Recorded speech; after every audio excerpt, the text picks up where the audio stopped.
China, the world's most populous population and an incredibly mysterious geography.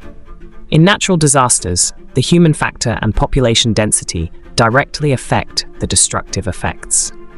How do you think things are in China? Our team prepared a special news for you after the devastating disasters that started in China the other day.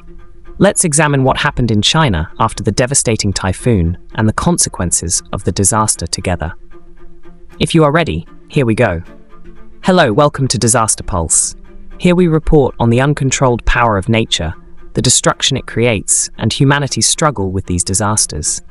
We closely follow many events from earthquakes to storms, floods to volcanic eruptions. Don't forget to subscribe to our channel and meet us in the comments. Let's start if you're ready, because nature never waits.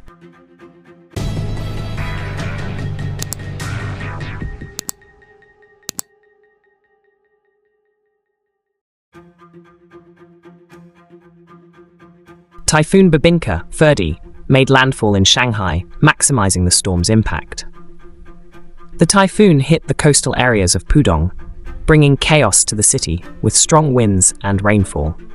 While the east coast of China surrendered to giant waves, overflowing rivers in Zhejiang and Jiangsu provinces alarmed the public. The people of the region are experiencing chaotic days in the shadow of anxiety and fear. A great danger continues in Taihu Lake in the region. Lake Taihu, whose water levels exceeded critical limits, multiplied the risk of flooding in the region. The currents in the lake basin are monitored moment by moment, and evacuation works continue rapidly.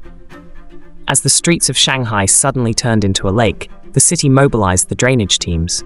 The teams continue to work intensively. On top of the chaos that emerged, the Pulasan and Sulik typhoons made things even more complicated. Right after Babinka, Typhoon Pulasan hit the coast of Zhejiang. Pulasan, which reached land twice in one day, increased the intensity of the rain and increased the floods in the city. Hainan Island, on the other hand, surrendered to wind and rainfall with the effect of Typhoon Sulik coming from Vietnam. The region was devastated by successive typhoons. Authorities launched an emergency mobilization against the growing crisis. The government sent more than 3,000 rescue teams to the region and declared a state of emergency against flooding. Authorities, on high alert due to the risk of small dams bursting, accelerated evacuations in coastal areas. The water level in Lake Taihu and around Shanghai is being monitored with instant notifications. Authorities warned the public by saying, "It is not over yet. The worst may be on the way." The impact of these typhoons, which left East China breathless, will continue in the coming days.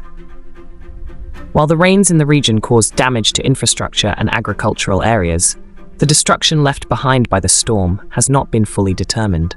The waves are rising. The rain does not stop. Storm alert is in full swing in China. The situation is serious in terms of cost. The total damage of the three typhoons can reach billions of dollars.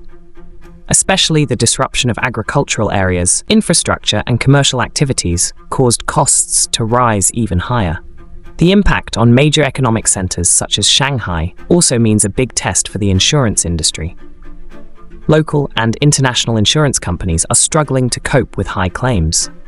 Regional governments are trying to prevent further damage by improving drainage systems and expanding early warning mechanisms. Thank you for tuning in. We will continue to explore the unpredictable power of nature together.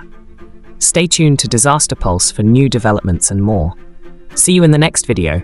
Stay safe and stay vigilant.